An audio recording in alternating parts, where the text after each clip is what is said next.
السلام علیکم دوستو، آپ ہمارے اس چینل کو سبسکرائب کر لیں تاکہ جو بھی ہماری نئی ویڈیو آئے اسلامک تو آپ تک یہ پہنچ سکے۔ ہمارے چینل کو سبسکرائب کر لیں۔ اعوذ باللہ من الشیطان الرجیم، بسم اللہ الرحمن الرحیم۔ رسول اللہ صلی اللہ علیہ وآلہ وسلم نے ارشاد فرمایا، جو شخص وضو کرنے کے بعد 3 مرتبہ یہ کلمات کہے، میں گواہی دیتا ہوں کہ اللہ کے سوا کوئی معبود نہیں، وہ اکیلا ہے، اس کا کوئی شریک نہیں، میں گواہی دیتا ہوں کہ محمد رسول اللہ اللہ کے بندے اور اس کے رسول ہیں، تو اس کے لیے جنت کے 8 دروازے کھول دیے جاتے ہیں، جس میں سے چاہے وہ جنت میں داخل ہو جائے۔ یہ احادیث مبارک ترمذی شریف کے اندر موجود ہے۔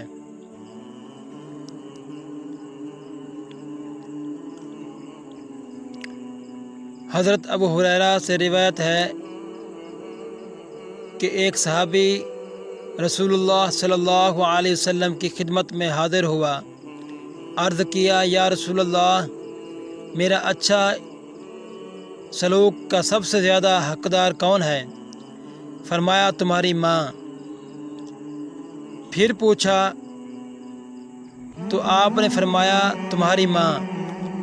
انہوں نے پھر پوچھا کہ اس کے بعد نبی کریم صلی اللہ علیہ وسلم نے فرمایا، تمہاری ماں۔ انہوں نے پوچھا اس کے بعد کون ہے؟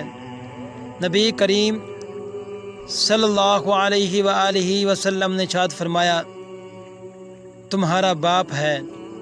یہ احادیث مبارک صحیح بخاری کے اندر موجود ہے۔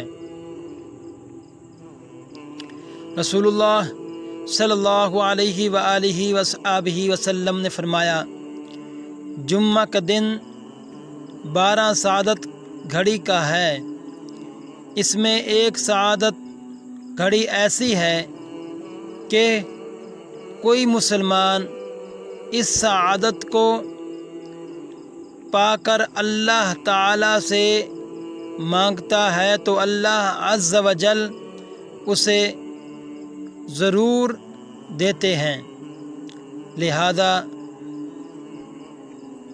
تم اسے عصر کے بعد آخری سعادت گھڑی میں تلاش کرو۔ یہ احادیث مبارک ابو داؤد کے اندر موجود ہے۔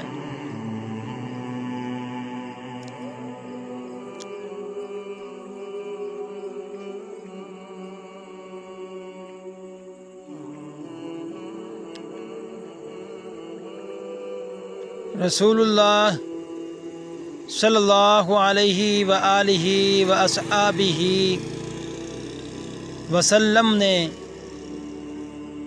ارشاد فرمایا، مبارک ہو اس شخص کو جو اپنا نامہ اعمال میں کثرت سے استغفار پائے۔ یہ احادیث مبارک ابن ماجہ کے اندر موجود ہے۔